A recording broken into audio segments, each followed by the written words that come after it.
you pergi dulu, tiba-tiba macam tadi, tak menyala. You dah panas ni, dah terbakar dah ni. Dah mati dah.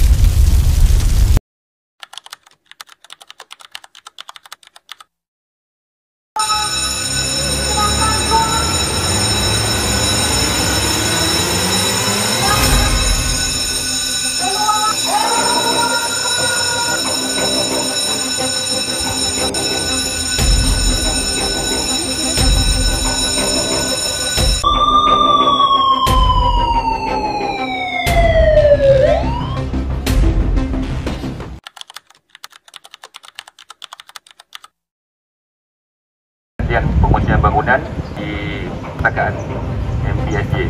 Jadi kalau ikut saya punya pemerhati ni terbaik lah 3 minit. 3 minit mana you all semua dah kontrol bila berlaku kecemasan keluar di safety point dan pos itu. Tapi memandangkan Puan Haji cakap dalam 5 minit kita dah sampai sini kan. Jadi bawah